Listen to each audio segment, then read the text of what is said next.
All right, we're live. Are we Welcome, live? Are we welcome live? everybody. So this Okay. is the Trampled Underfoot podcast show. Your hosts are Mark Lindsay, right there. I hope that shows on the thing. He's Yeah, right that way. there. That way. There we go.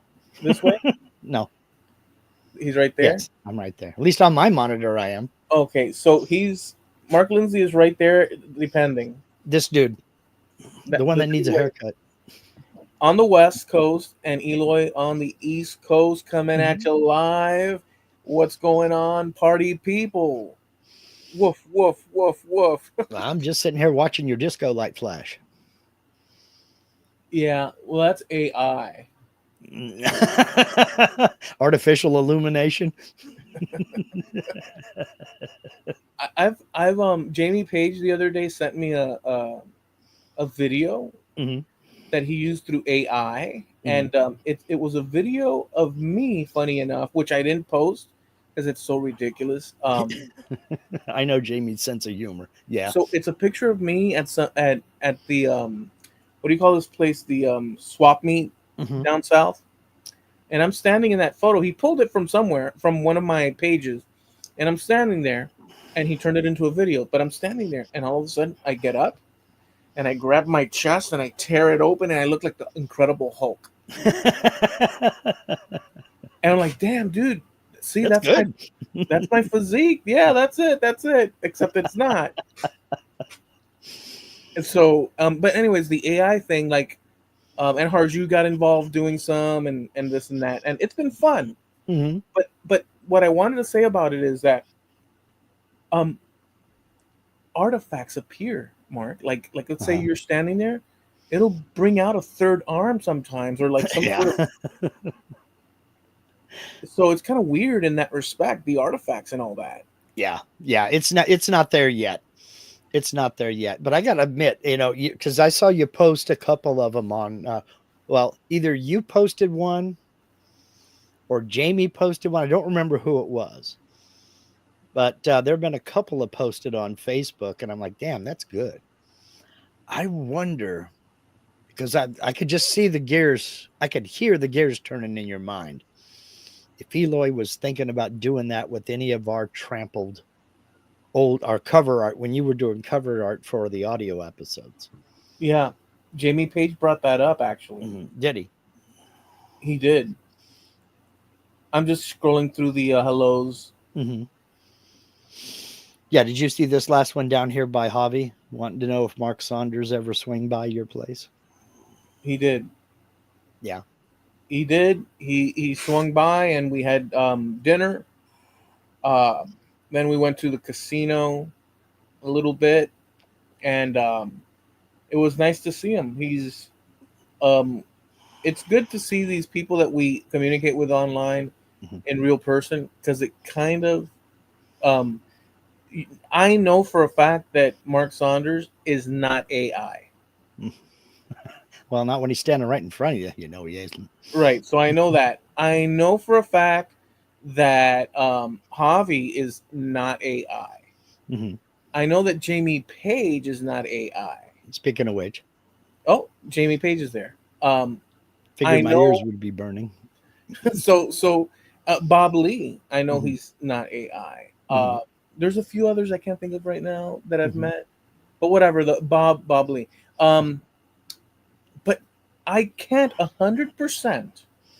I cannot. If you have to say, I have to leave 1% open that Mark Lindsay, that Jim Dockrell, that Steve Nealon, um, and everyone else. There's a possibility that Mm-hmm. these are machine learned um, entities in order to control the world that we live in and keep us from discovering the truth. Yes, we've been grooming you ever since you got on YouTube.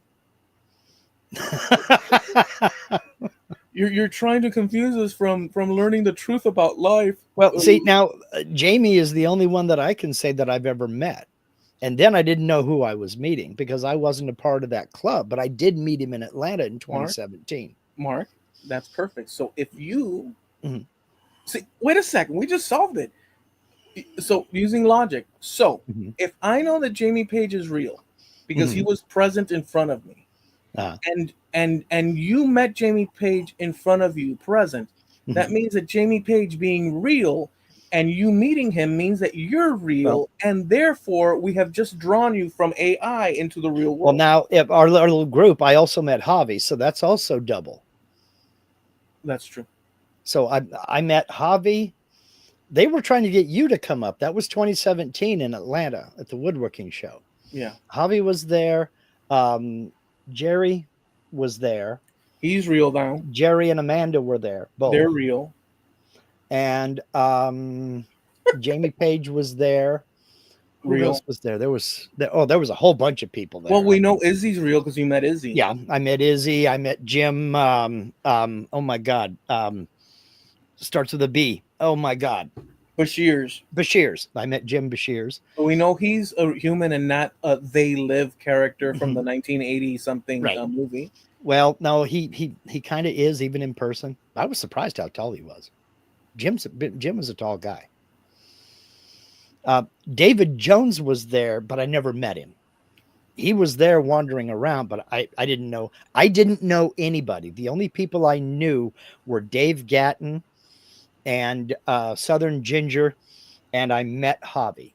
Well, we through that logic that we're using, we know that Javi met Dave Jones. Therefore, David is real, and we also know that Javi met Mancrafting. Therefore, Mancrafting is real. Mhm.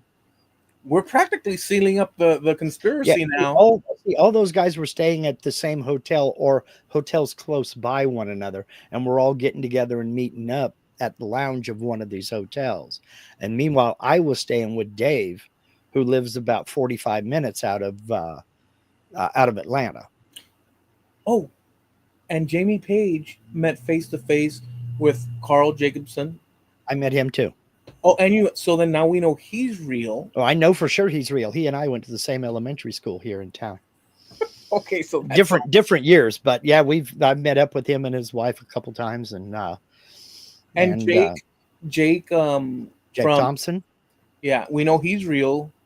I've never met him. Well, no, but Jamie Page did. He stayed over, so Okay. we know that he's real. So we've practically sealed up at least our little. The only I'm just gonna say this out loud, and I'm sorry for I'm gonna expose the truth Mhm. right now. And the truth is that everybody we've mentioned, we can confirm that is real in terms of what we're qualifying it as. But Steve Nealon in the woods, or so he says, we cannot absolutely don't mess with our website, Steve. Absolutely confirm that he's real. Yeah, yeah. We can't. No, we Not don't not know. in this method unless somebody that we know has connected with him in real life, real time. Yeah. So we've got a big problem in our hands because we have some potential AI uh, people wandering about. And Jim Doctor. Let's see. Jamie says mancrafting is AI. No one can be that short and ride a unicycle that big. Well, Um, Jim Dockrell says I'm a robot. I hate those security puzzles. Yeah.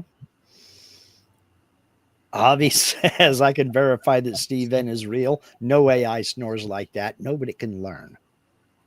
That's the point. It's machine learning. That's the problem. It's the machine Yeah. learning part. Steve says I've met me, so I'm real. Yeah, he's telling us that he's out there in the woods someplace. He may be living in, Malibu somewhere, chilling out, borrowing Barbara Streisand's pool every weekend. We would never really know. No, But we have no way of knowing. We know, and that's the whole thing about all of this is we have met and made really good online friends. We talk through hangouts like this. We email and we send out private messages back and forth and all of that. But we only know what the other person wants us to know. That's true. Like, I only know what you want me to know about you, and you only know what I want you to know about The me. stuff I don't say, you really don't want to know because it's like going to the bathroom and like I Yeah, don't know. same here. It's friggin' boring. You know, do you really care that I have a back scratcher in each room? Not really. No, I'm You might even actually see me pull it out and use the son of a gun on occasion. actually I've seen you use it in the past, Hmm. but it is a nice reference because those back scratchers were very common back in the day. We had some here. Hmm. So it is a nice little callback. But for instance, you wouldn't know that I have a jar of Vicks Vapor Rub right next to me. Nope. And you wouldn't know that it's been sitting there for like over a year and a half to 2 years. Yeah. You look for the extra, you look at the expiration date and it says, dude, go buy another jar. Dude, I've had this, no, seriously, like I put things down. I know we've talked about this, but I Mhm. put this down one day, maybe a year and a half to 2 years ago, right where Mhm. it's at right now. Yeah. Until now, I've picked it up. Yeah. It's been literally in the same location. It could probably stay in the same location for another 200 years. Yeah. Some things just belong there. You get used to seeing them and you don't even think about them. Yeah, You know, it's so freaking it's weird. weird. It So, is. Um, oh well. Anyway, well, that was a I don't tangent. have a topic. Do you? I mean, we can talk about that. We can talk about the people that we've met through this group if you want. Well, Um, we did and that. and and this is just kind of the circle of friends we kind of developed that just kind of came along organically. I was probably the newest kid on the block because you guys all knew each other through other areas, through other Facebook groups and what have you. And then I just kind of, I don't even know how how I ended up getting introduced to the group. We definitely don't know whether or not Frankie's CNC is real. We can't No, prove that no. Frankie's CNC. We know he interacts in the Mhm. world here, but we can't definitively, using the standards we've just adopted. In fact, I can tell you, I can accept, based Mhm. on based on meeting JP, that there is in fact, through him, there is in fact a landmass that's an island Mhm. that's the UK. I can actually say now that I can place. I know that there's a UK and it exists. I, I, Based, I can say that only because I flew over it.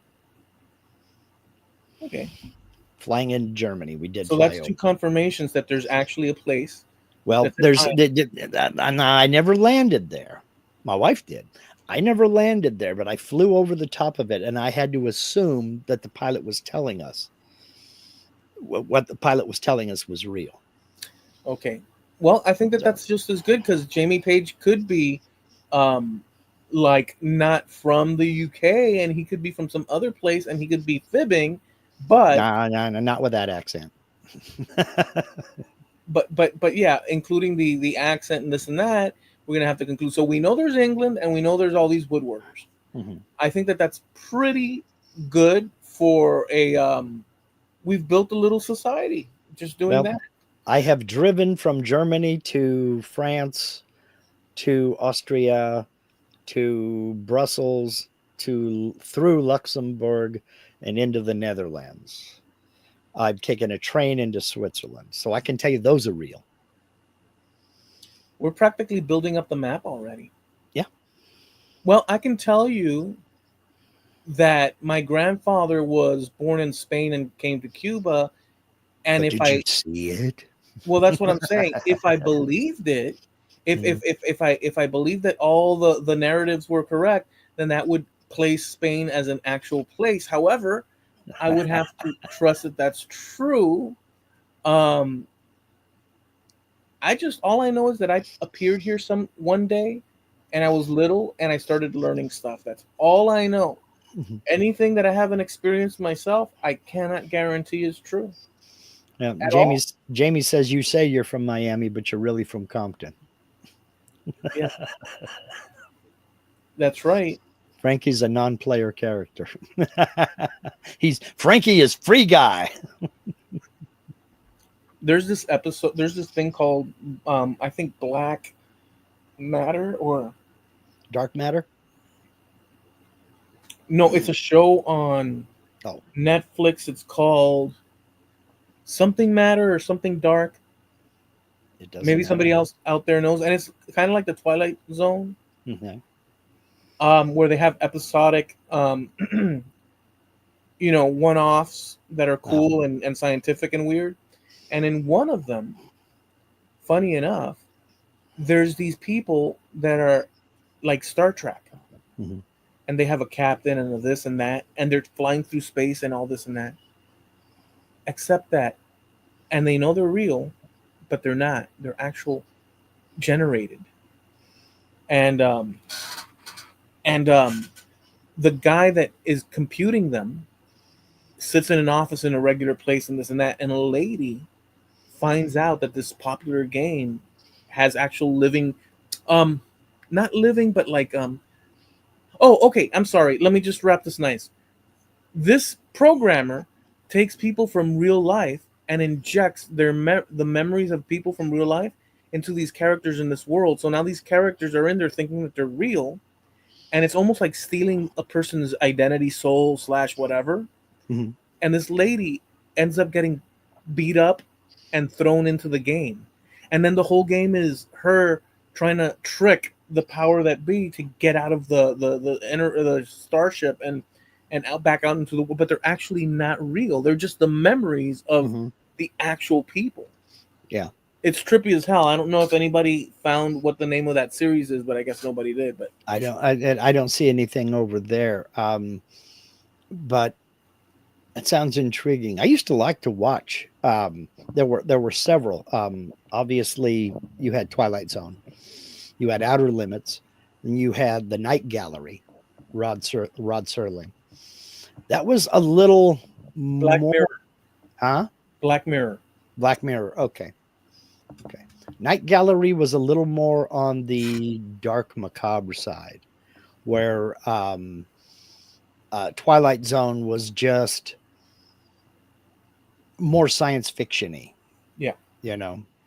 So to serve man, no, it's a cookbook, that kind of thing. Let me turn this blinking light off because now it's really getting to me. It's like I'm in a discoteca. Mm-hmm. The disco duck. There you go. All right. I'm enjoying the Copilot AI though. Mm-hmm. Um, Yeah, I see you having discussions with it. The ones that you post. I found my own niche Mm-hmm. in working with it, Mm-hmm. because I'll ask it for lists. Um, it could be mundane things like what happened in 1979, 75 in Miami, who was the mayor, who was this, and you could find that on your own, Yeah, but it'll list it. So I could do mundane things like that, sure. and I have been doing, or I could ask it that, hey, look, these are my thoughts on this subject or whatever. Is this ju- and then I'll ask it.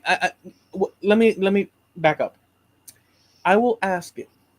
I have something to share with you that I would like you to review using all available data out there to answer some questions for me. And then it says, okay, provide what the thing that you want to say. And then I'll put my argument over a subject Mm-hmm. the way I see it and this and that. And then it'll give me a summary of what it thinks. And then I'll return questions to it. And then I'll start seeing it. And then I'll ask, well, what would be the worst interpretation of what I said? Or what would someone like Trump think? Or what would someone like Stalin think? Or what would someone like George Washington think about what I just wrote? Like if it has to do with something to do with politics, or it have to do with, I want to see what it, and then it says, well, we wouldn't know exactly what said person, but according to the things that they wrote and whether or not this falls in line with what they wrote, your idea or your writing would be taken in this fashion, considering what they Mm-hmm. left behind. Yeah. Um, if you use that as a rule of thumb, then this will come out. And so even though it's not like talking to a person, but it gives you perspectives that you would otherwise not have. So it's been useful for me in that fashion. I've not gotten into it. I mean, I have Copilot on this computer. I have it turned off. I don't use it. Um, uh, because what I do, it isn't quite there yet. It's getting close. And I'm talking about AI imaging and things of that nature. Now, there are people that are taking AI images that they just come up with. They'll put in a bunch of prompts and things like that, and it'll give them an AI image, and they can take that image and pull it into their software, their processing software, and do some absolutely gorgeous 3D carvings and laser carvings using those images. I'm not there yet because I don't have a laser and I'm pretty bad at 3D modeling. I'm learning, but I'm still not good. I'm better than I was, but I'm still not good. But it's not quite there yet, you Okay. know. I'll give you an example. One of the guys was looking for an AI image of a treehouse. And what the AI returned was four different versions of a tree trunk with suddenly there's a house in the middle of it. Right. And then the rest of the tree up above it, Right. you know. So it doesn't quite understand, but it knows the words, but it isn't got the context quite yet. So, have you run into anything similar to that where you can see it's a glaring error, but it was context based, not necessarily information based? Yeah, it messes up all the time. But I'll just say as an aside, it's highlighting the problem with interpretation. Mm-hmm. Even though it's a machine, it's actually highlighting the problem we've talked about before Mm-hmm. amongst humans. It's the same problem Yeah. where the machine is grabbing the best available thing that it deems Mm-hmm. according to any number of data, Mm-hmm. and another human being that you express something to is doing the same according to their experiences and words, Mm-hmm. and what you say might end up sounding so if you were to tell me and I'm the AI but we're two human beings, I would end up with a treehouse type weird thing, Mm-hmm. because um there is variations in the same English language that we Sure. communicate with each other that maybe something can be taken wrong. Right. And also, you know American slang. I know American slang. Does that machine know American slang? Jamie knows British slang. Jim Dockrell knows Canadian slang. But does that machine know Canadian slang? I mean, I, I had that lesson taught to me years ago in junior high school when I was taking French class, and the teacher was trying to get us to get out of American idioms and American sayings. You can't tell a person in French you're a pretty chick because to them a chick is yellow and it's about that tall and it goes beep beep. It's got nothing to do with the girl. It's like, okay, understood. But you've got to be able to pull your head back and get out of those American idioms if you want to communicate to anybody other than another American. And even then, it's kind of sketchy because I'm sure there's slang down there where you are that we don't know here. And I'm sure there's slang up here that you don't have down there. It's kind of a local colloquial thing, you know? I mean, I would probably be better in that scenario than yourself because I have two languages to base myself off of, and American idioms, broadly speaking. So it wouldn't be so. I guess I could visit a place somewhere in some place I don't know Appalachia and then talk to me, and I have no idea why they're using the words. I know it sounds English, but I would Mm-hmm. probably be at a loss. But Yeah. like broadly speaking, I could probably pick up the pieces somehow. Mm-hmm. Generally speaking, you need some keywords to anchor it, but if down here there's some local things that are drawn from Spanish Mm-hmm. inserted into English, and so that complicates things a little bit. Sure. Sure, So but I'm saying that I could probably adapt based on. So if I knew more languages, the more languages I'd know, I would have the ability to in French, you know, work around that chick thing. yeah, but if you don't think about it and you don't know, it's real easy to slip back into that. And it's some of it's real easy. We say when we mean $25, we say $25. You'd be surprised. I mean, there have been Americans in Germany since World War II. You'd be surprised at how many Germans who spoke really good English had no idea what a buck was. They didn't know what I was talking about. Finally, I had to say 25, like $25 or whatever. I was like, oh, okay. And I tell them buck is a American slang term for, oh, okay. That's such Then a they would get it. it's such a normal thing to say It here. is.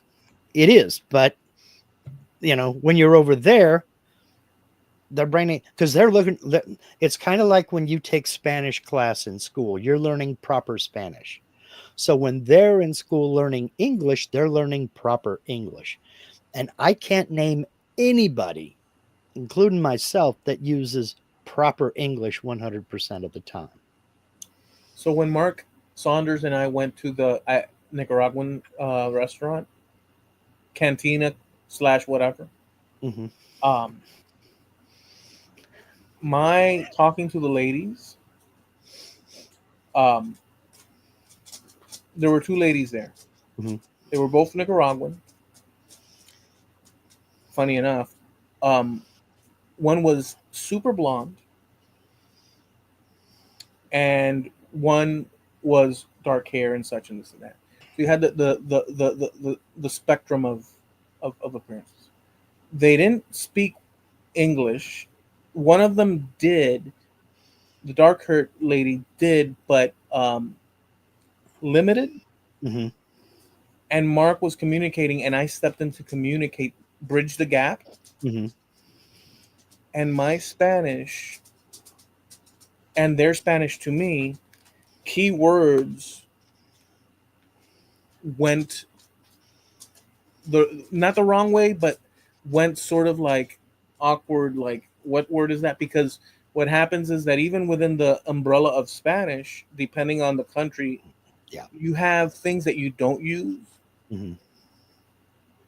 that the other place would, and so it creates.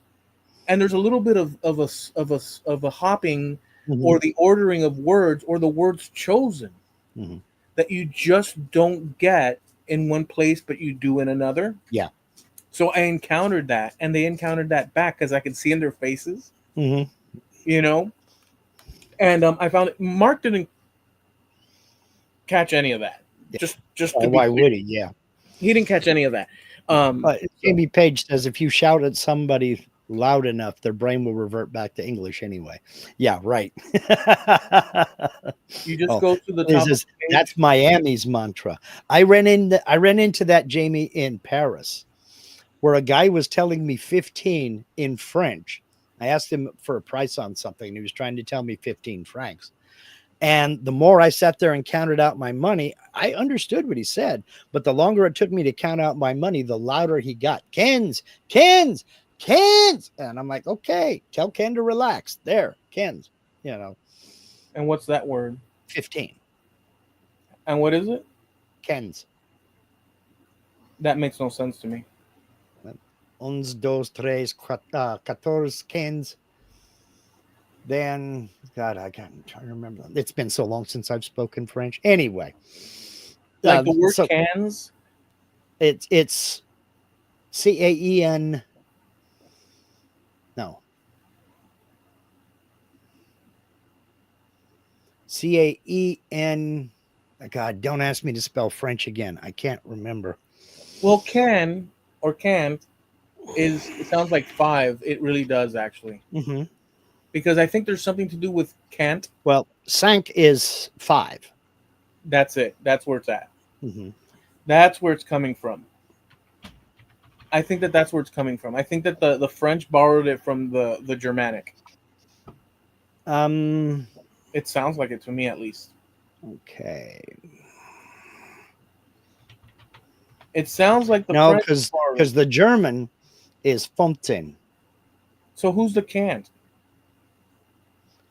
That's French also. Five No, is no, I know you said 15. No, I know you cinq. said 15, but 15 incorporates 5 Mhm. in the 15. So there's something there going on.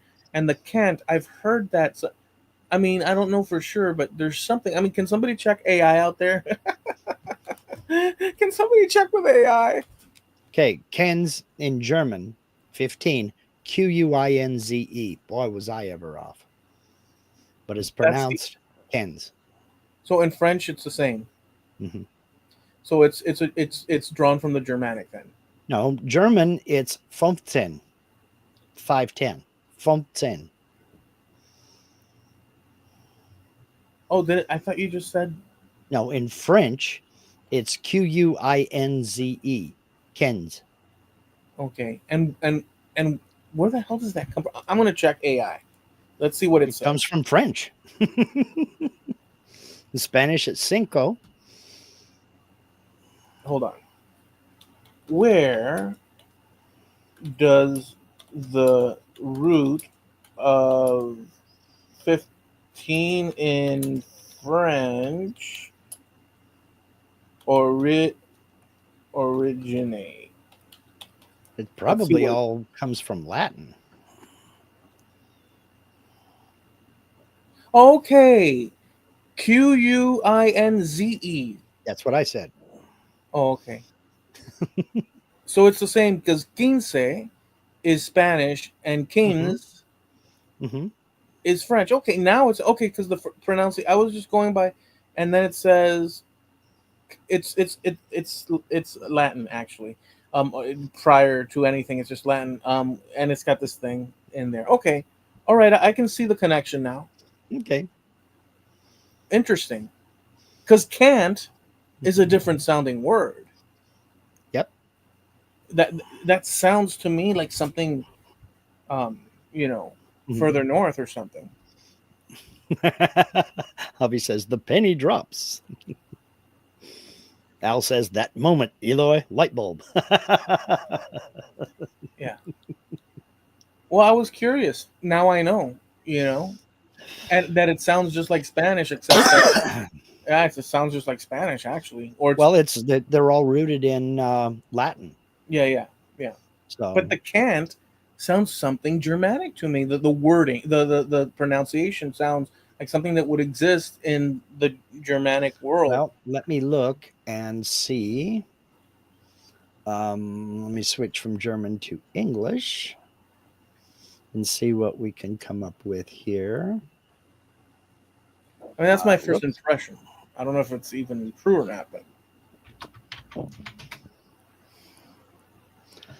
Let's swap them around and we go. because there's cantors. Yeah, but that's music. A cantor No, is. I understand it's music, but the word, the cant, the sound of it, I'm just following the sound to try Mhm. to find my way. I mean, it doesn't have to follow that it means anything like that, but Right. I'm just saying that that's probably where I drew it from. And cantors has Co- some link to Germany somehow. Well, yeah, a cantor is it's Yiddish. We would say like a choir master because canción in Spanish is song or music. Well, no, it's song, Yeah, isn't that's it? yeah. It's canción is Hmm. song, Hmm. but can't that can't sound to me directs me to Germany somehow, or in the rough general not where we were at kind of vibe. Just out of your pronunciation of it, which wasn't the correct one, but just the same, you producing that sound directs me But to something like that. I said was saying Ken's Oh, you said cans, not cans, right. I wasn't saying can'ts. I was saying Ken's and it's keens, and you said in can Spanish. keens, In Spanish, and in French, no. In French, it's pronounced Ken's. is Don't it? try to understand French spelling versus pronunciation because they throw in we spell Fido, Fido. They spell it Phydeaux. Okay. Okay, well, enough of that. We're not going to go deeper into that rabbit hole. The French language is the king and queen of silent letters. And it's like, why are you putting them there? You know? Good Lord.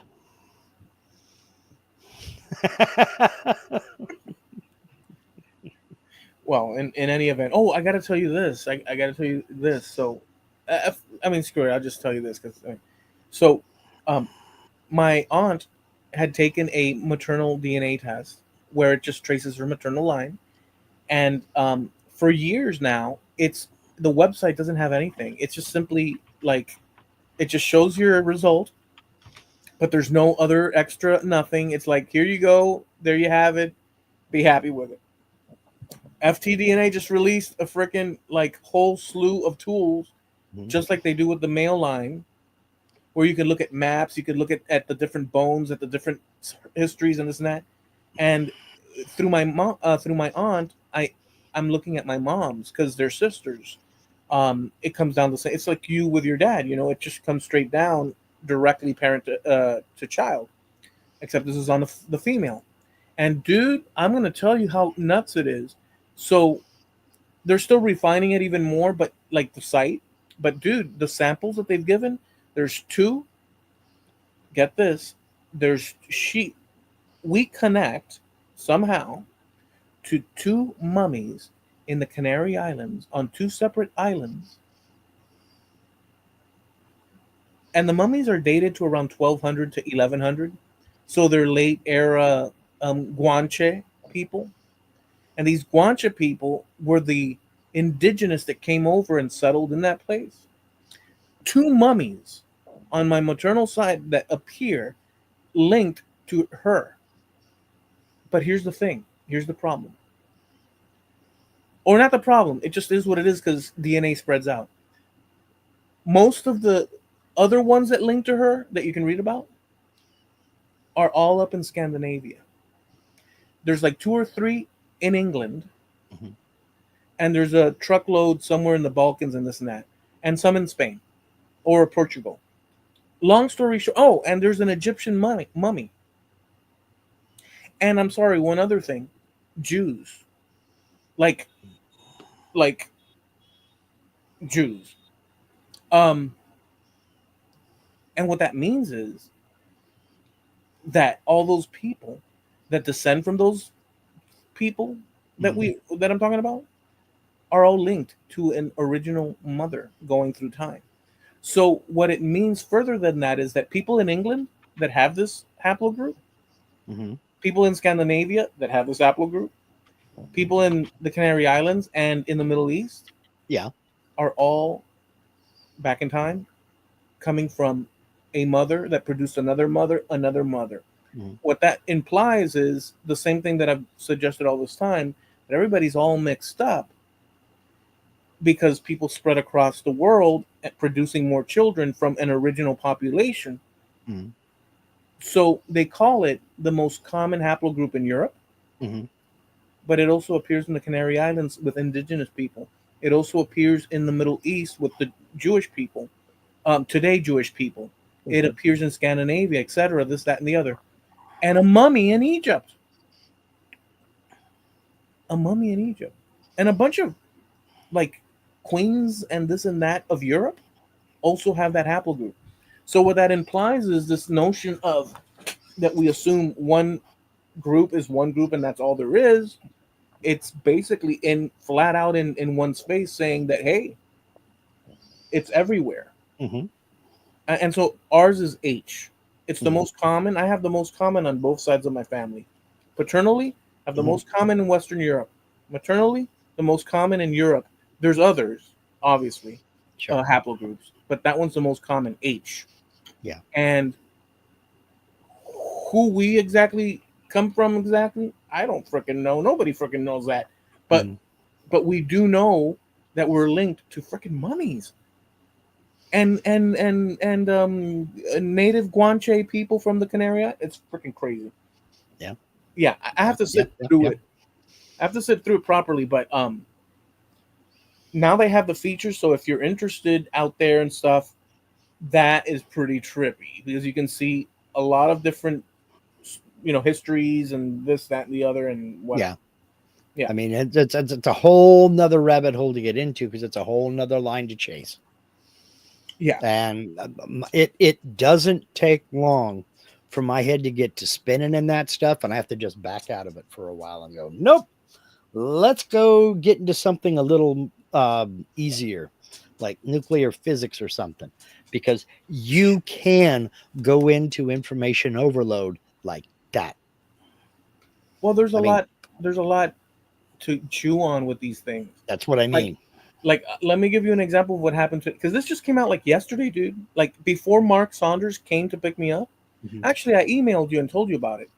It was literally when I emailed you. It was like half an hour before Mhm. the stuff popped up in my feed, and I went Yeah. right to it. Yeah. Just in that time, and today when I woke up, get this. There's a gentleman that's a real nice guy, in a group that I'm in, Mhm. and he's old school, um, New Mexico, person with roots in the Spanish world from way back in the day. Um, like they were always there. Mhm. Like when the country expanded, their family had been there for a couple of hundred years, and they just kept staying there. But they have that initial. So these people Right. are that group of people, and he produced his results of his mom, Mhm.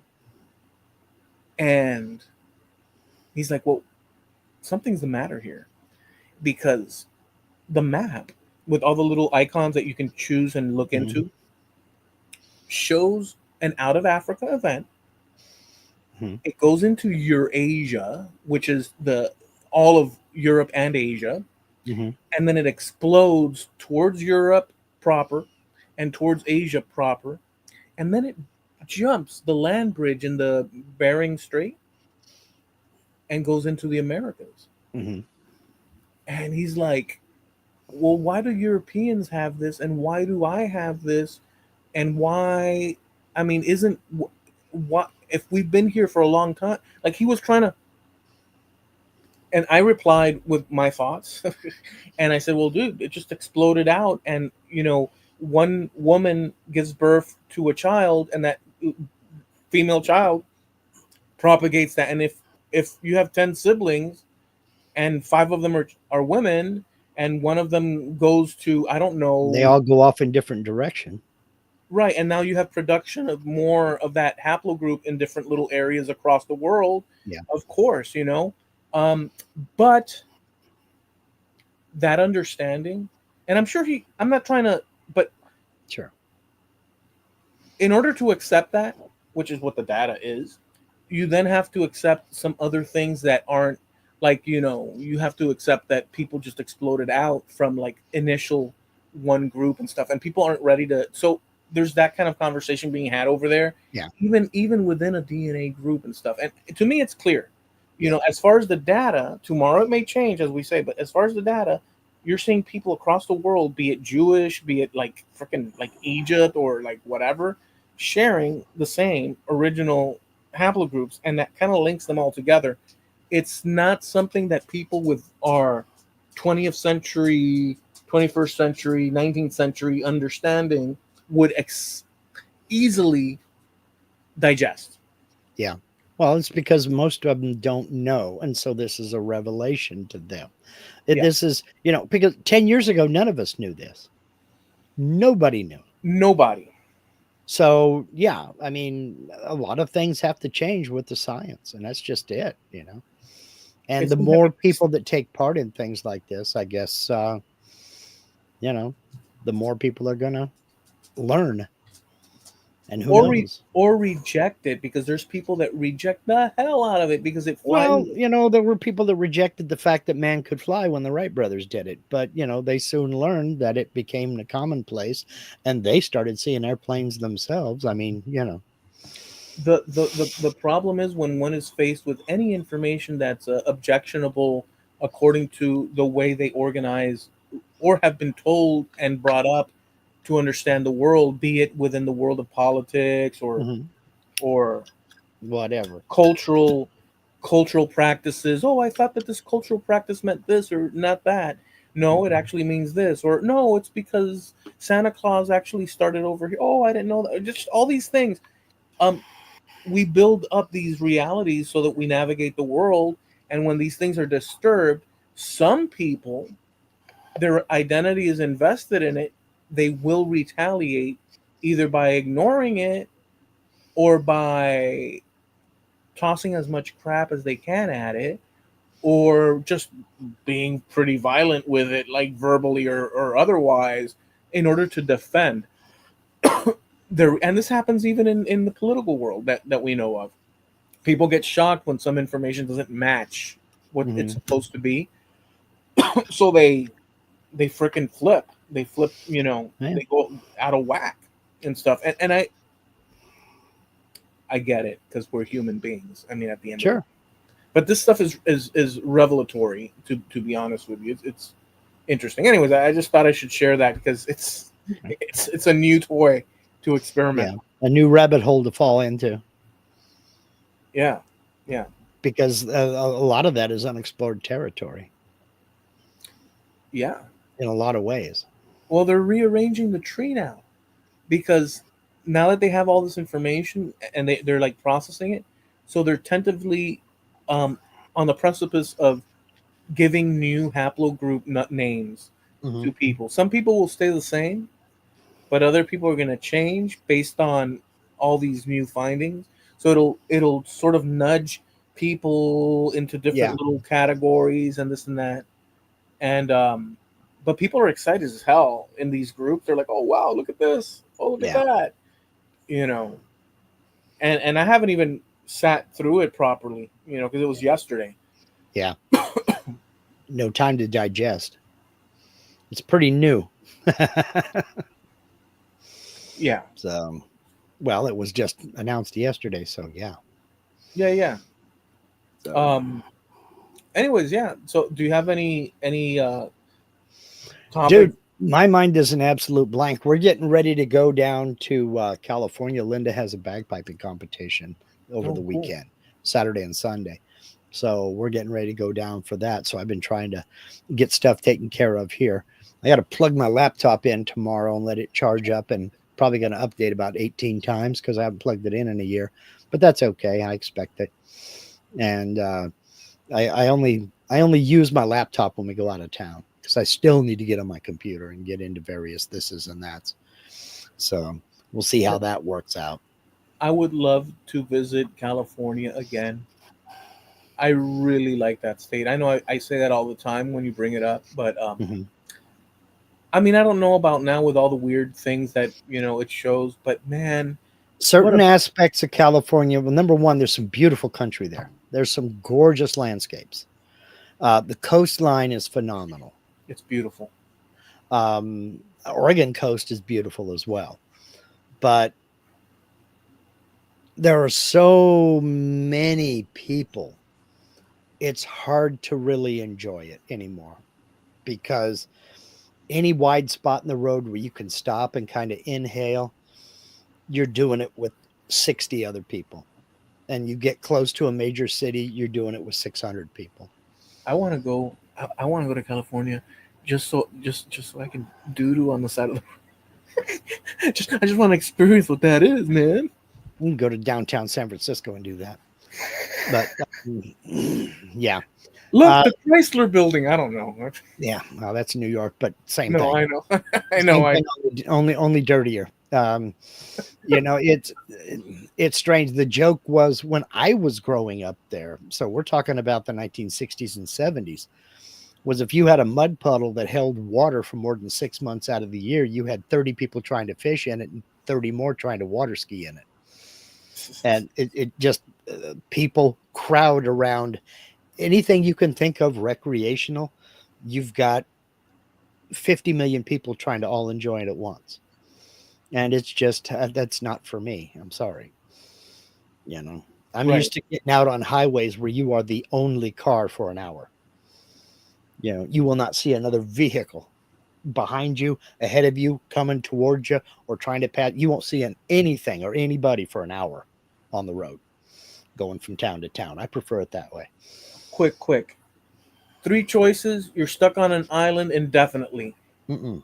A full size refrigerator, a 1980s turntable slash radio, big speakers, or a shoehorn made out of wood. Pick one.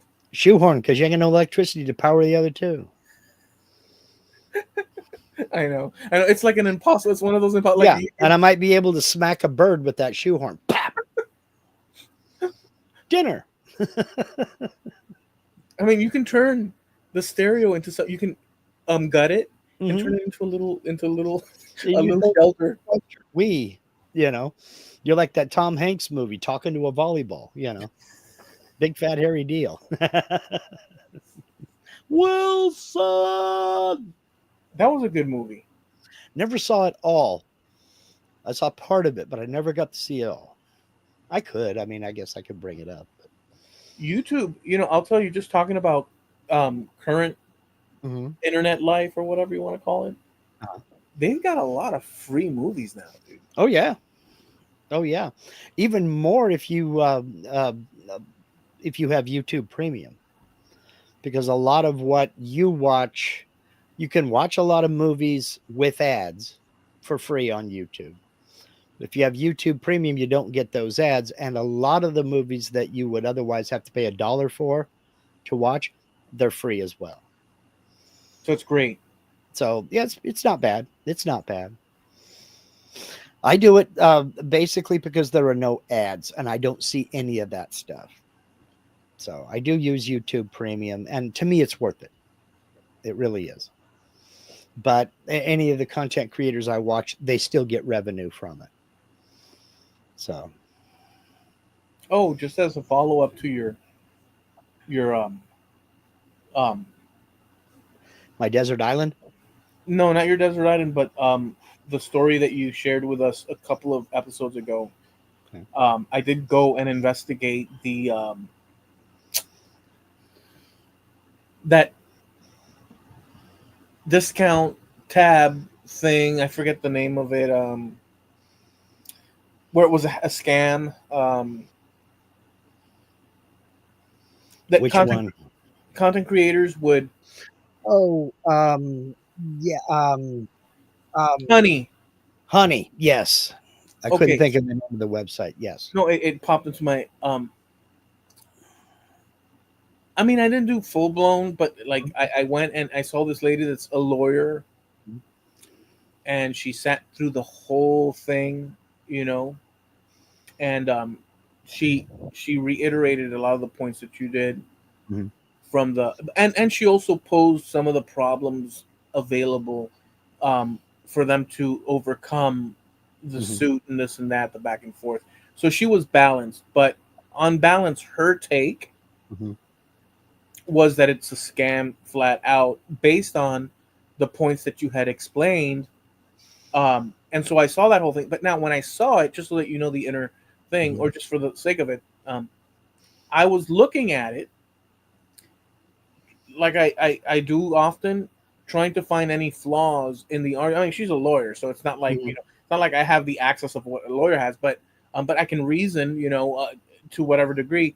And so I tried to find. Well, wait a second, this and that throughout the whole thing, but she kept reiterating the points and this and that. So um, I found no fault in her argument as far as I went with it, Mm-hmm. and I could see that the argument is there, and she expressed that the argument is there, and she showed other people that are lawyers that the argument is there. Um, so it looks like they have a good, very good chance of this could be a big deal. You know. Yeah, yeah. Especially when you've got several attorneys filing lawsuits in several different places. Yeah. So now, whether they have joined any kind of forces and are initiating a class action suit, I don't know. I forget now, Really but don't. I remembered that for some reason just now, and I wanted to say that because I never followed up with it, but I did.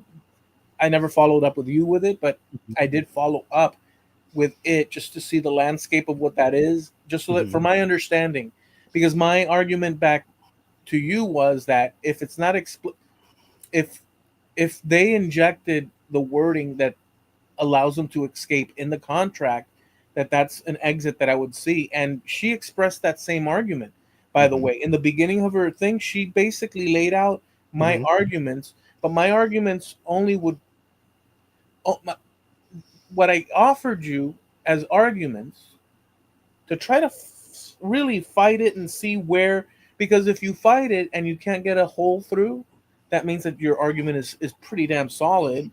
um I can't find a way in to sway it, um so then I have to accept it, you know what I'm Mm-hmm. saying?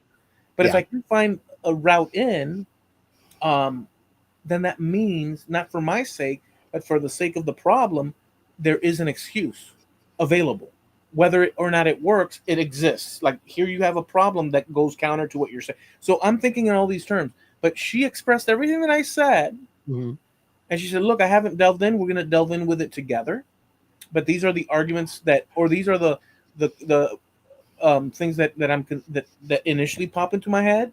And she mentioned some of the key things that I did just out of the blue, but then she went into it. Mm-hmm. Then she started to unpack the things, and she didn't find wording that explicitly, in her opinion, she did not find wording that explicitly separates them from fault. Mm-hmm. So, um, so potentially they could be getting an ass whooping. Yeah. Yeah. Yeah. Yeah. Yeah. I mean, and for those who don't know it or don't remember it, the Honey is an extension that you put on your browser.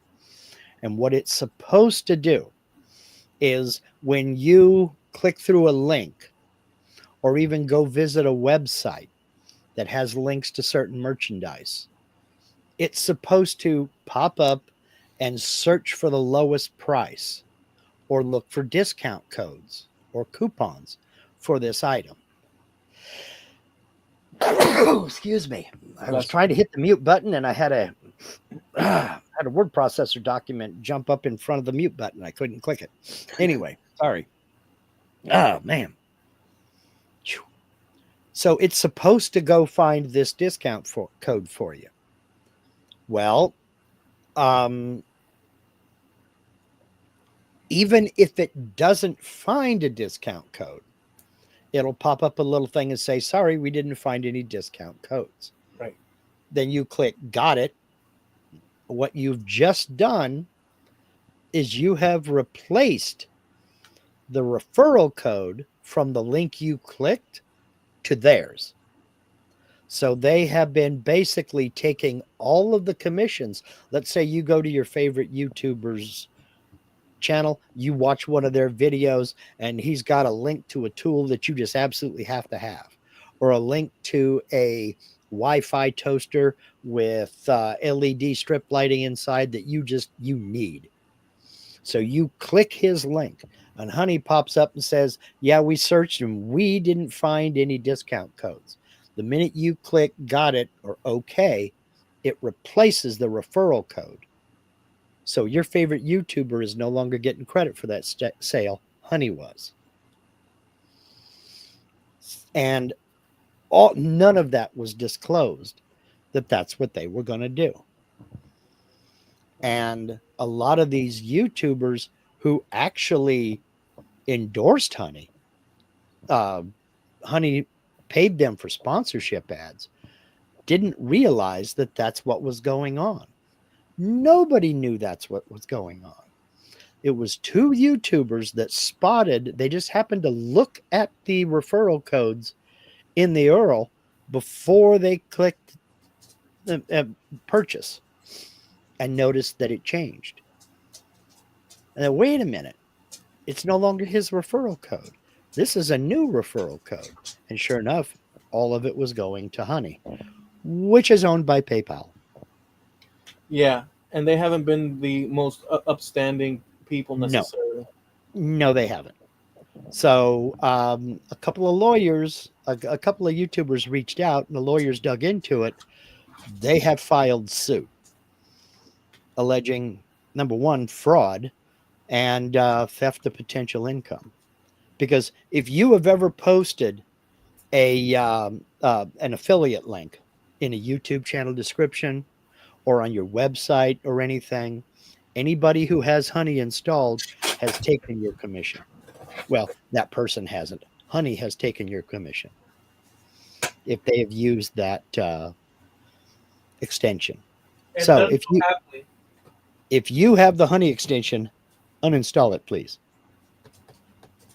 So I'm waiting for a class action lawsuit to come out because I want my 65 cents out of the settlement. Well, remember, there's two sides available to win.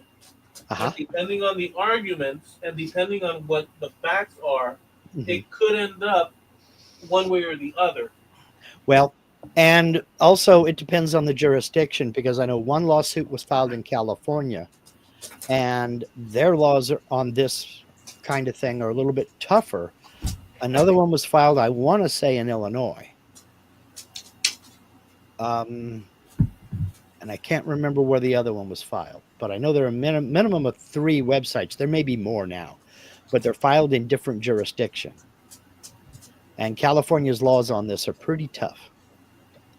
So we'll see. I found it an interesting thing to look at after the fact. So I did, and I got the different perspective that I wouldn't have that you shared, but that I wanted to see what a lawyer would say. Yeah, not an attorney, nor do I even play one on TV. Well, Jim no, I wanted to see what the ramifications were from different perspectives. Mm-hmm, sure. And your thing matched what you were saying, and so I found that was a good thing to look at. Jim Dockrell is singing the praises of Canada again. He says, on our part, you get free health care that isn't free and a longer life expectancy. Yes, Jim, everything lasts longer in the freezer. What was that in the context of? He was talking about Canada and how they're over here talking about various things. Javi said to Jim, I'll send you a check. Mine might not be mine now. And Jim says, in Canada, it's check. May as well start learning now. Javi says, as a counterpoint, an American term is check. You may well start practicing. Exactly. Shoot. I was about to, because I see the reference going on there. Yeah. Damn. Yeah. But I think, we get, dude, this is like war. Longer life expectancy. Yeah, because everything lasts longer when you freeze it. So,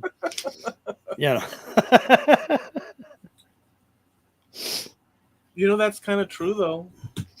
Yeah. I don't know about everything, but a lot of stuff. A lot of stuff. When you freeze stuff, you've got freaking time on your hands. Yeah. If you're the city, hot and city freaking and we got good at it, man. We got good at it. We got so good at this refrigeration thing that after World War II, it was cheaper for us to raise chickens, slaughter them here, freeze them, transport them across the ocean, and sell them in Europe. It was cheaper for us to do that than it was for Europeans to raise chickens. They were in the middle of recovering from a war. They didn't have the money because chickens basically eat people food, grain and what have you that we would eat. But you have to learn the difference between a roux and a Shaman, Shamazel, Hassan, Rated. It's like Avenue and Boulevard. Well, we use roux, not in Miami, not in Cuba, but in so where my grandfather comes from, they use roux mayor, roux menor, for the streets and byways. That's typical in Spain, in particular in the north of Spain. I don't know about the rest, but for sure across the north of Spain, for streets and such. Rue de Mont. Rue de Mont, which is Main Street. I'm not opposed to it. I'm not opposed to it. I like the roux. Isn't roux also? Roux is also when you take flour and you brown it in fat and use it as a base for gravy. Yeah. Yeah. So when you take the sausage drippings or the bacon drippings and you mix a little flour and you brown it in there and throw a little bit of the meat back in and then start adding your milk little by little so you don't get it all lumpy and everything so you can put it over your biscuit. That flour and oil thing, that's a roux. Dude, you said that like poetry. You you described you described it so good that I could taste the gravy. Sorry, You could take the biscuits and gravy. like you said that so perfectly. I could picture You, like the texture of the freaking. you know how that came from craving Waffle House. Dude, the way you said that was almost like that should be like carved into like some sort of like stone Mhm. and erected somewhere in the middle of town. Yep, 'Cause there you that's go. freaking And good. Jim Doctoral got it right. That would be roux, ROUX, but pronounced the same way. Yes. Yeah. Damn. But You that's one of on those it. things though that you have to practice because it's real easy to get lumps in your roux. If you add the flour too fast, Mhm. Yeah, but it's that's really real easy to get lumps, you know. yeah, but I mean you have to be very bad at doing that. If you're new and you don't know what you're doing, that's what I mean. It's one of those things that's got to be practiced. And now, is it a deep roux or a blonde roux? How long do you sit there and brown that up? You know, Yeah. Do you you want a want it white, you want a consistent? white gravy for biscuits and gravy. Then you need to make a blonde roux, There's a light. nothing better. There's nothing better, Mark. There's nothing better than watery, runny gravy on Yes, biscuits. there's nothing worse than watery gravy on biscuits. Have you had that though? No, you'll rue the day you feed me poutine, Hobby. You don't know what you're talking about. Straight up, poutine is the food of the gods. I'm on a one-man quest to get poutine brought down here. It's all about Yes, poutine. poutine. Yes, Poutine. All poutine is right. not a question. Poutine is the answer. There's a this week. There's been a shortage of poutine. The citizenry Dude, is going mad. the most basic poutine recipe is French fries with cheese curds and then brown gravy. That is the most basic form of poutine. Now you can start getting creative.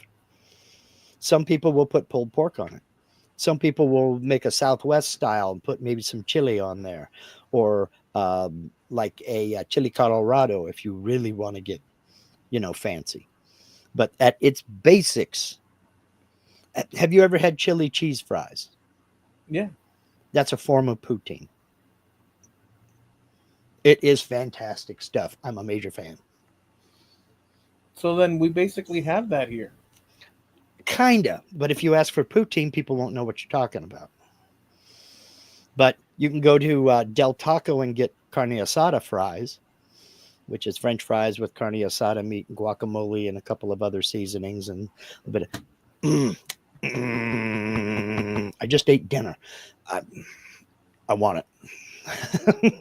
There's nothing like a lightly seasoned Caesar iceberg lettuce with with with a couple of with a little lemon zest and one or two droplets of vinegar and maybe a sprinkle of parmesan. That is a meal fit for. I mean, that'll save you all day long. That's what you have before dinner. That's what you have while they're cooking dinner. You have that wedge of iceberg lettuce with, you said Caesar. I'll take it. I like Caesar dressing. Some Caesar. Lemon zest, I can do it. Take it or leave it, fine. Salt and pepper, yeah. Maybe a little Parmesan. I get it. Okay. You know, I Okay. was just fooling, but just off of that, Mhm. who am I joking? I'll eat the plate that salad's on. But but off the heels of that, I gotta just tell you this. I saw a video Mhm. on YouTube or Facebook. I don't even know where I saw it. It's online somewhere where a vegetarian lady Mhm. had spent I don't know how many decades without looking twice at a piece of meat, Hmm. and she filmed the first moment she decided to try meat again. Hmm. She pulls the burger up, Hmm. and they're filming her, and she looks at it, and she smells, and she tongues it a little bit, Hmm. and she's like, and she goes like that, Hmm. and when she went like that, tears of joy. Mark, Mark, Mark. This person that didn't want to harm a single thing, Hmm. this lady, and a lady at that, you would think that, proper Hmm. and gentle. Dude, Hmm. that lady, if you pull that lady and you drop her in a savannah somewhere Hmm. back 500 years ago, she would be tearing at the entrails of a freaking. There's no Yeah. way human beings. I mean, it is what it is, dude. But it was so funny because look, she was like, you can see, he's like, But I was so wrong all my life. I was so wrong. well, but doesn't that just show how spoiled and first world we are? That there are people out there that will look at a complete class of food that other people would give you their kids for and turn their nose up at it and say, no, it's wrong. This is my son Tommy. I'll trade him for that Big Mac and or quarter pound. Yeah, exactly. People are starving to death out there, and you are so well fed you can afford to turn your nose up at something. This is Tammy and this is Samantha. Does that come with fries? You know, I don't know. Maybe you and I were just raised in a different time. I was grateful for every meal I had Yeah. because I was raised by people who did go to bed hungry on occasion. Yeah. So, Well, I was a little bit picky, or not picky, but like, let's say my mom, one time, I don't know if there was a great deal, mhm, and she purchased a truckload of pork chops. mhm. And I remember we started having pork chops, and we were great. Dad and I were happy with it. But then one day, I remember one evening, we all sat down. Oh, what are we gonna have? And mom comes out with the pork chops, and my dad goes, and me and my dad almost at the same time go like this, pork chops at the same time. Yeah, It was such an ungrateful moment, yeah. but it's funny in a sense. But at the same time, you know what I'm saying? Well, but I get it, man, because if you're having pork chops every other day, people are going to start walking around going.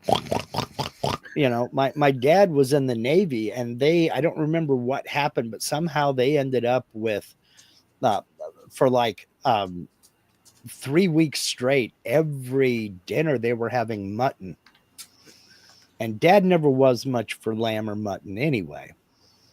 But it got to be where they're all standing going into the mess hall. What's for chow? Is it mutton again? That kind of thing.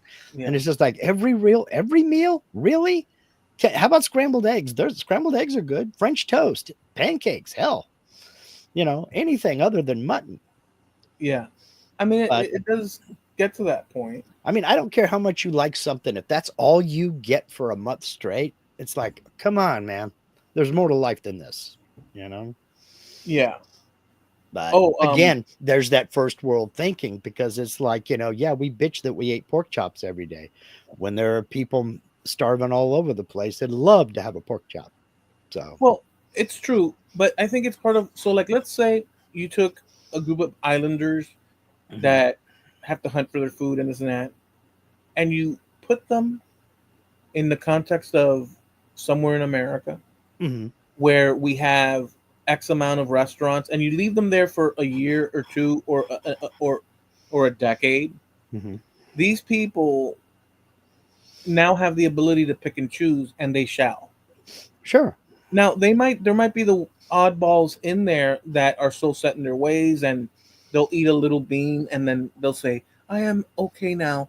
But if you have a little bean and you're okay on an island, but you have like 30 different Taco Bells and like Arby's in front of you, and you have that ability, you're gonna kind of start making choices. You see what I'm saying? Yeah.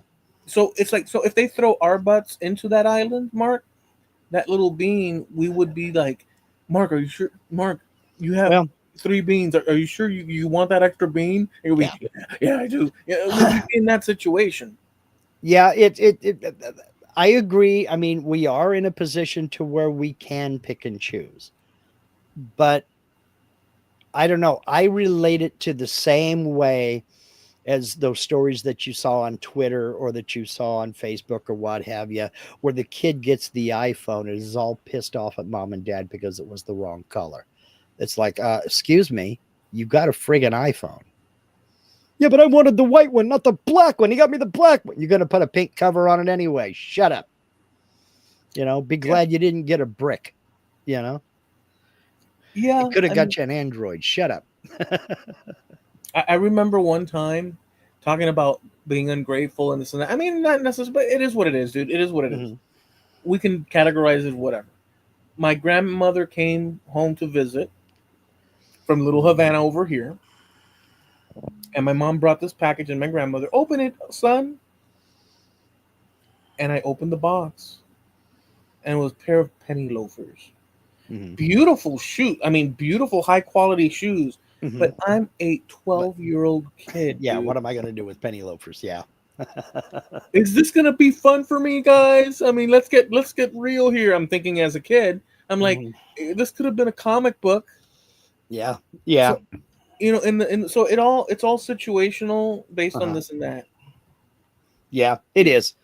And, the 12-year-old brain is not as sophisticated as the 24-year-old brain, which Dude, isn't as sophisticated as the 48-year-old brain. So, yeah. dude, I was not. And I asked, well, mom, what do you? No, look, and you can put Well, pennies in that little area. mhm. And I'm like, why Who would I does want to that? do it? Yeah. I just like they brought me something that just blew my Mhm. mind. Well, that was the old meme back in the day. That was the trope. When your grandmother got you socks and underwear, Yeah, she was making sure your feet and your butt were covered, and that was it.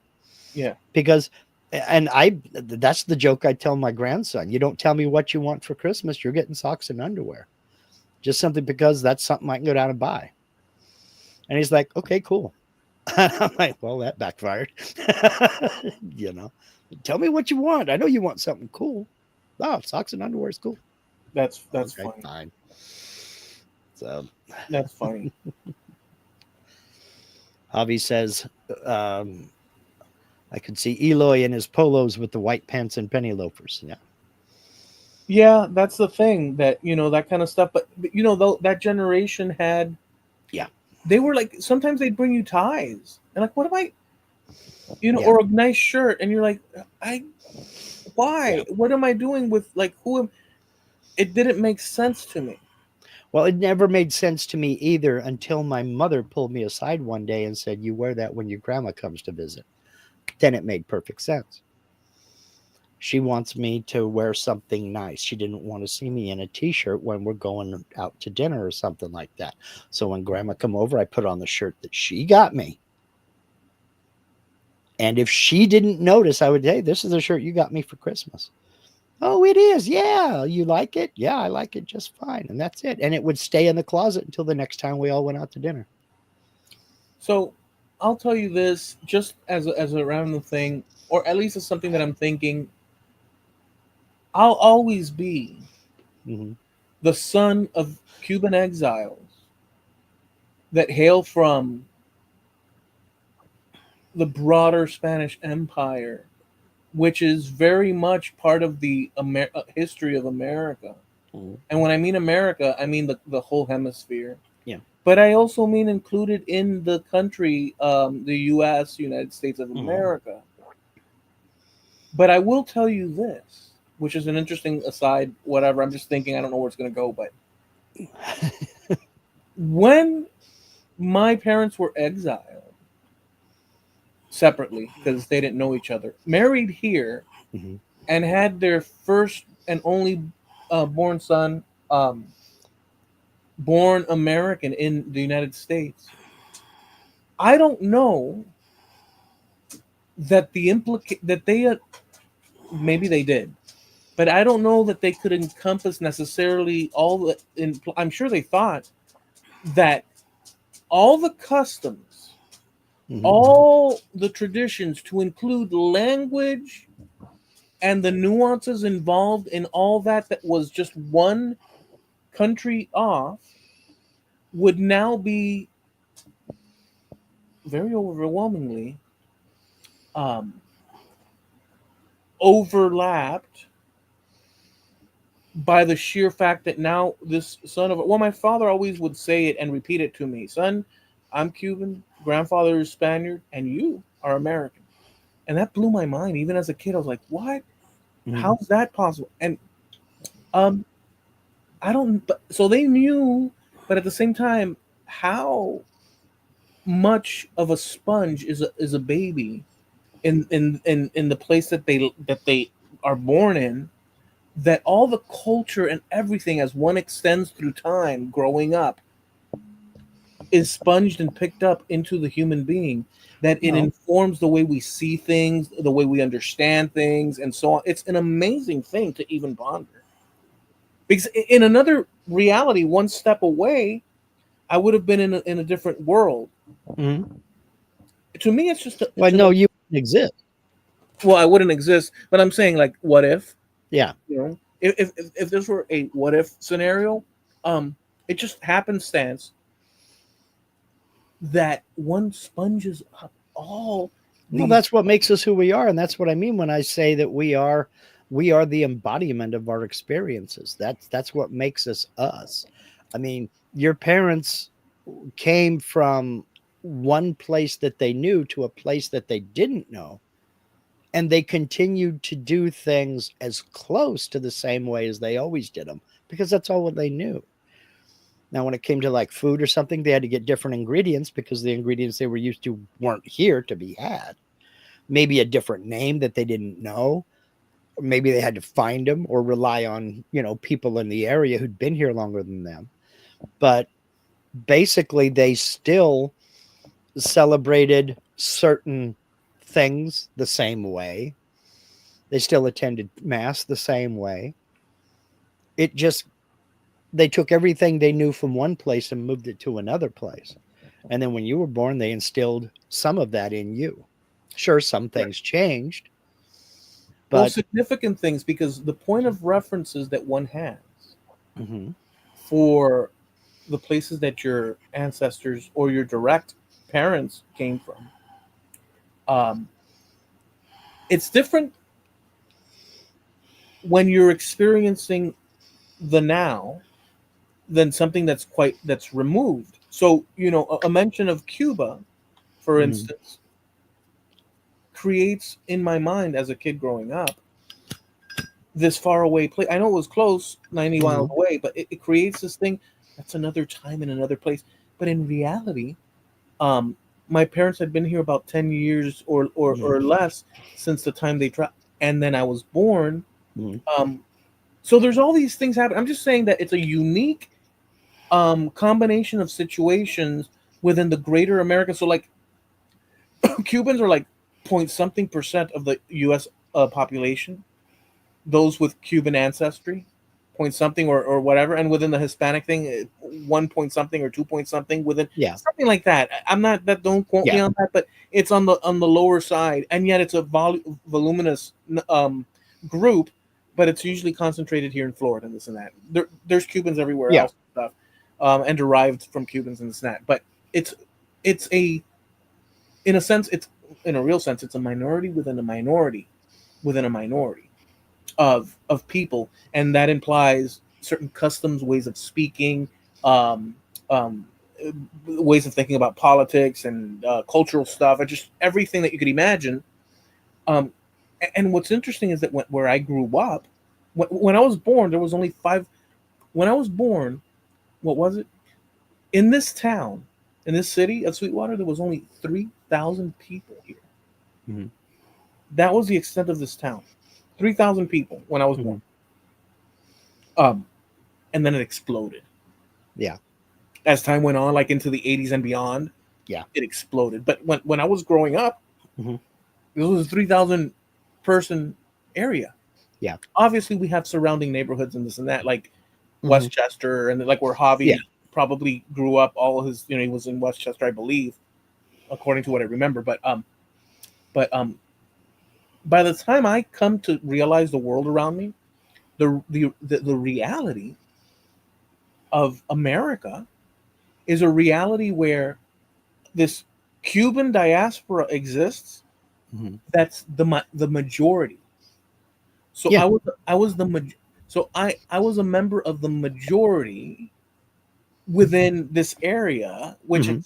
it consists of the county, um, and all the businesses, and from governmental to this and that. There's elements of the Cuban exile Mhm. community existing, and then you have your other groups that were minorities. So you're like standard Sure. American, long-standing American. They were, by the time I'm coming up, a minority. Mhm. So my view of America is a view where the Cuban diaspora. I know it's localized, but I'm saying that my experience Well, is that's yeah, because that's your locality. I mean, that's what you grew up with. right, but that's completely different. But based on that, our group is a small group in the Mhm. context of the greater American Well, experience, yeah. and all those variables I just mentioned.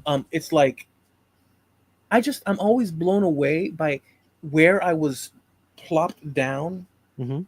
on, like, if there's a map with coordinates, and where I was dropped plopped down into the coordinates. It's such a and so I've always told you that I'm always constantly freaking amazed when I think of these things, because um just we and then parallel to that, I have freaking like speedway experiences with my friends. Get in the back of the truck Mhm. on the ground so it's like various cultural notions blending in at the same time. Whatever. I just mentioned that Yeah. for I don't even know why I mentioned it, Well, you was having fun, so I let you go. but You there was know, an initial reason for why I mentioned I it. don't know what it was, but I figured you'd come back when the street lights came on. No, I went too far. I drove way too far out into but the woods. but it all is 100%. Your perception is your reality because that's all you've known until you went out to California and you saw that things were completely different. Well, I had been out before. I had been to Well, Chicago, New understood. York, I mean, you went to other Washington D.C. places and then but you spent most time out of place or out of Florida in California, right? Yeah, Other trips were a few weeks here, maybe a couple weeks there, things like yeah, that. yeah. California was a major, a beautiful experience. But it was a complete cultural change, wasn't it? Yeah, you know what's funny is that I my reference point for Spanish, Mhm. everything Spanish Mhm. on the top of the list is Cuban. Mhm. That's the reference point for, and everything else is kind of near, but not but not real the real thing. I'm maybe overemphasizing that, but what I'm saying is that since to me it's Cuba, it's Spain, Cuba, and Miami is what was my understanding. That happens to be true still, because that's the Mhm. truth of the matter. Um, but going to California, I saw a whole different world that blew my mind. It blew my mind, dude. It blew my mind that I was out there, and they even told me, like, I'd go to dinner with people of Mhm. Mexican background and stuff, Mhm.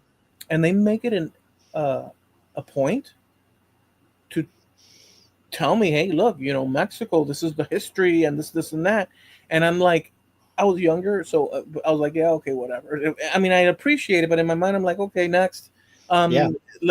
Hollywood next, this that next, but people would make an effort to in part Mhm. their unique Mhm. histories, and if I were more mature, I would have had much. It would I would redo it, and I'd like pull into it and learn more.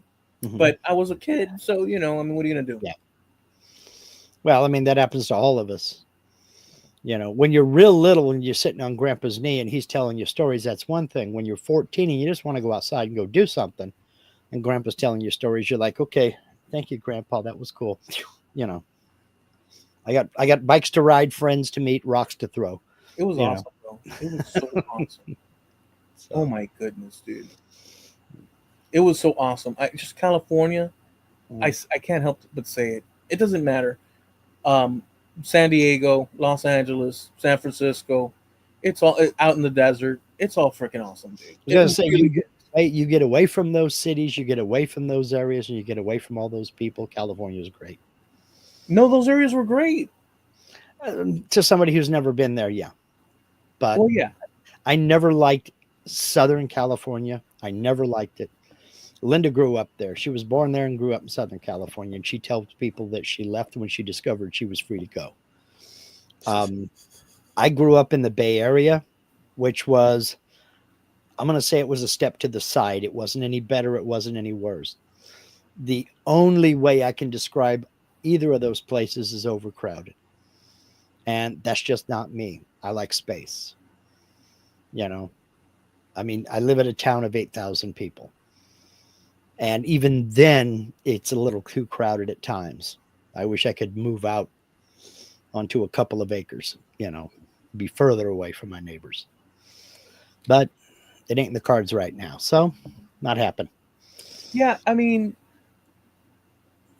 we've talked about this before, and you've said, Mhm. so you live in a small town. 8,000 people is not like chump change. That's a lot of people. But in the Yeah. context of other places in the United States, and like the whole idea of, that's not a lot of people, and that in But those it's pretty spread out. So it's not as densely populated. Because like last time I looked up, Sweetwater had like 20,000 people in it. It's not a huge city, no, but Sweetwater is like 2 square miles. yeah, So I mean, people are packed in there. yeah, Here, it's a large geographic area. So I mean, there are cattle ranches and all kinds of big pasture lands and all this other kind of stuff around us. So it 8,000 people, we're not sitting on top of one another. But no, I'd no, no, still no. like to get further out. No, I'm saying that just 8,000 people in itself, like just Yeah. that's a big number in itself. But when you contrast it with a place like Sweetwater, Mm-hmm. even though it's like Sweetwater's double more or less, Mm-hmm. um, uh, we're surrounded by other cities Yeah. at this point. So it's like there's a mass of humans. So you would have that experience that you're Yeah. just describing. Um, anyways, what I was gonna get at is that it's crept up on me, so I don't notice it as. But if I were to have left Sweetwater and come back Mm-hmm. now, I probably would be like, "What the hell?" But Yeah. it's like a boiling a frog in a boiling thing of water. Um, but what I was gonna get at is that I think that my temperature is set to small towns. Yeah. I really do. Mm-hmm. I really do. I really do. Small towns, or even probably rural with a 20 to 30 minute drive to the city. Well, we have other towns around us, but you have to drive to get there. Because like what you're talking about, you are just little towns all around you, but it all looks like one big city, the way Southern California does. Yeah, Because like Dade County is what, 2 million people? I think so. Yeah. That's half the population of this state. There are 200,000 people in the county I live in. We're spread out, and that's perfect for me. I don't like to sit around one on top of another. The thing I is, really Mark. don't. Well, the thing is too is this problem with pace and time, Mm-hmm.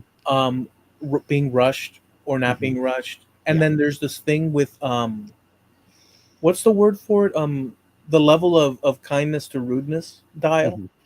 Yeah. Uh, the more people, the less breathing room, let's say elbow room on all sorts of levels. Mm-hmm. If you deal with 10 people coming through your door, you're gonna probably. But if you deal with like 150 to 200 to 1,000 Yeah. people, you're like, here's the next Yeah. And jerk. that's the way I felt down in California. That's the way I felt there. In Southern Cal or in the Bay Area. It's just, holy cow. You can't get away. Where do you go? Where do you go to get away? You have to go somewhere else. It's just craziness. Yeah. It's it it it, it it's So I kind of like that. The pace of life is a lot slower. You wouldn't know it by watching people drive, but the pace of life is a lot slower. Whatever you do, whatever you do, when you go to the grocery store, when you go to up to the counter at Wendy's to order your double, don't ask the person on the register how they're doing because they will tell you. And there are no short stories in the line. There are no short stories, man.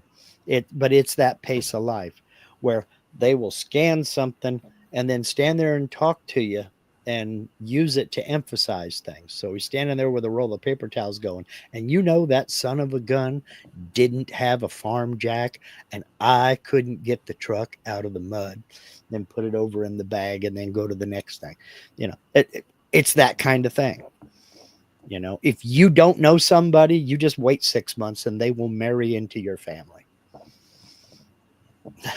It's just the case. Well, here you run into different people. You constantly see new faces.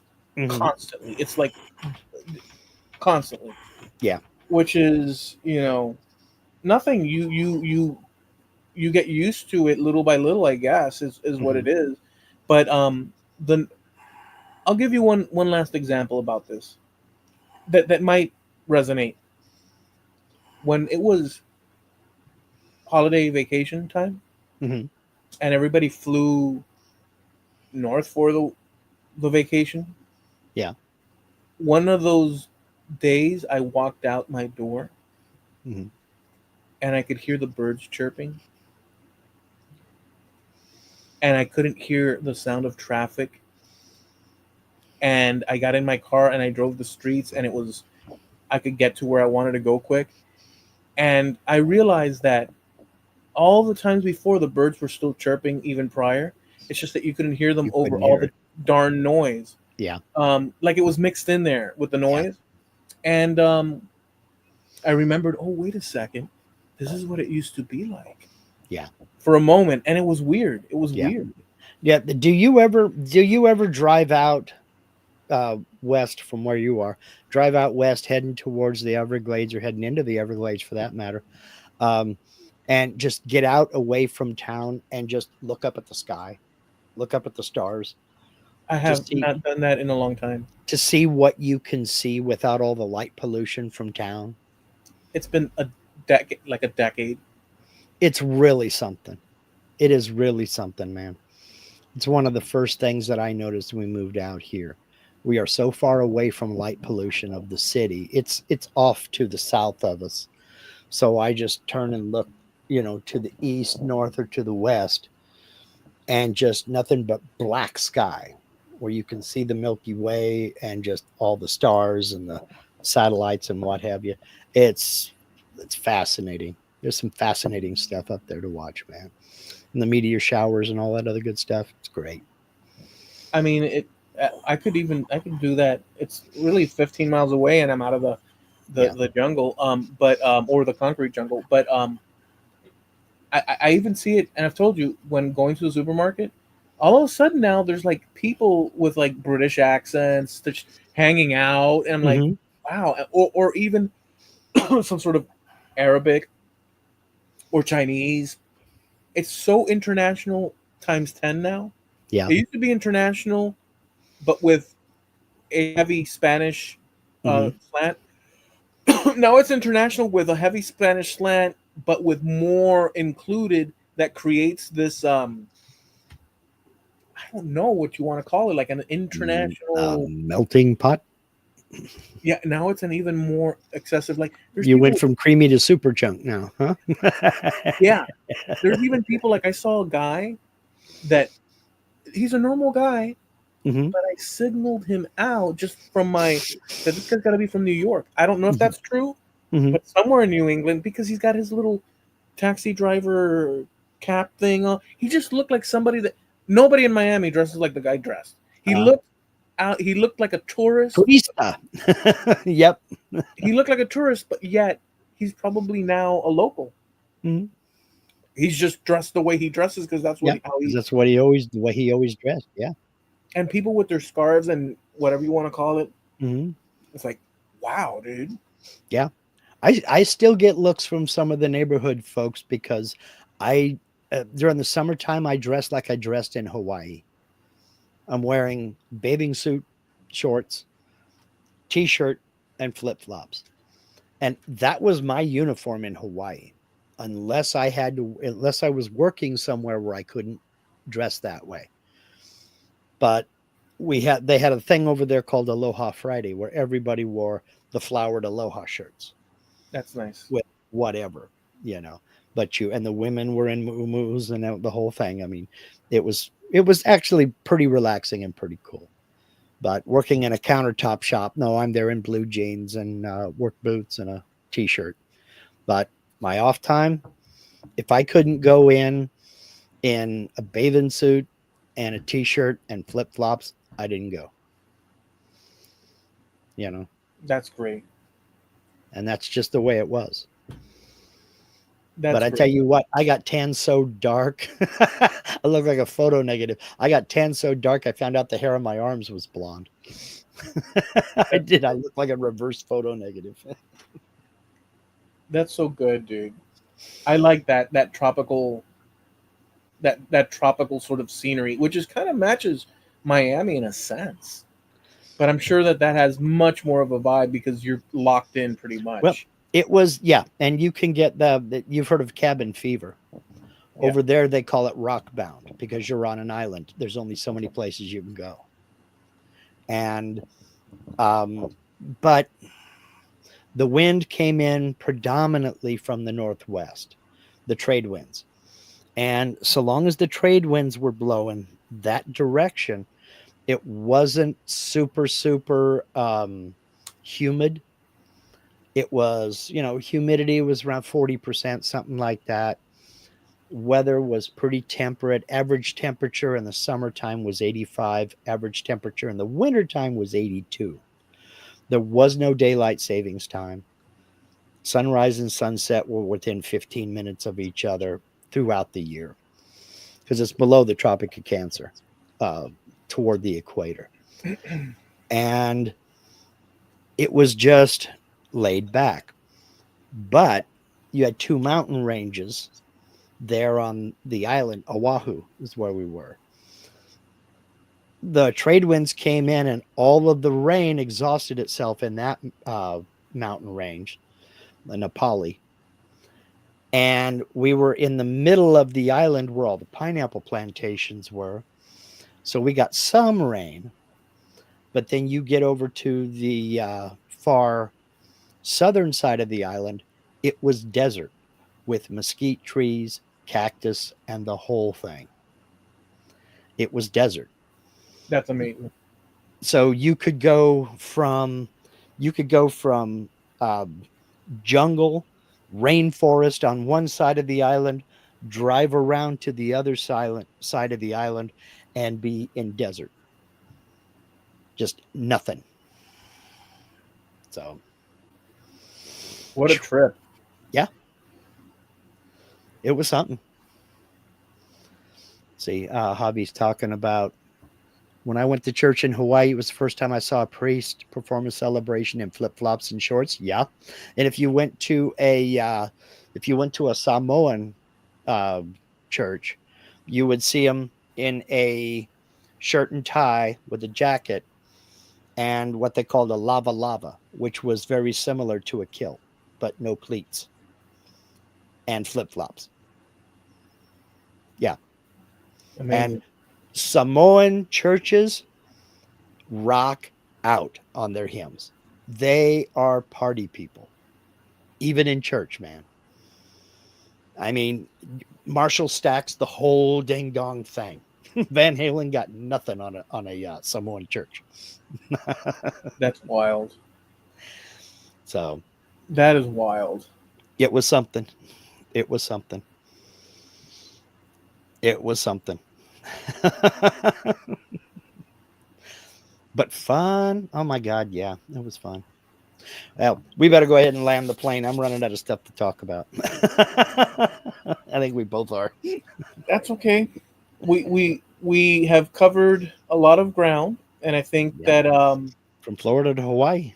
Literally. Yeah, we did good. Okay, guys. So we go live every Tuesday at 9:30 Eastern, 6:30 Pacific Coast time here on the Trampled Underfoot podcast show on YouTube. We also have a website. Well, crap. We also have. Sorry, we. I skipped out. We also have a Facebook page, Trampled Underfoot Podcast on Facebook, and you can go check that out. We usually post stuff from the talks we have here over there. We also have a website, trampledunderfootpodcast.com, where you can catch our past episodes, and we're sponsored by. Harney Media, your web solution. Look, if you're sick and tired of paying listing fees to even put your products online or your services online, and then you're tired of paying a commission every time you do get a sale, you owe it to yourself to get over to Harney Media and talk to Steve. He will talk to you. He'll help you set up a web store, an e-commerce site, get you going to where you can sell merch, you can sell your products, you can sell your services, and pay no commissions per sale. Pay no listing fees and keep all that green for yourself. You can add it to the Hands Across My Wallet Fund. So, harneilmedia.com. There's a link to Harneil Media in every description of every video and live stream on this channel. And it's that way for a reason, because it works. That's Harneil Media, HARNEAL media.com, sponsor of trampledunderfootpodcast.com. All right. All right. Well, guys, thank you all for coming out and hanging with us. We'll be back next week, same time, same channel, and do the things that you love. Enjoy yourselves. Do it safe. Do it safe. Don't get crazy unless you want to. But be good, and thank you all for hanging out. We're out of here. Peace. See ya.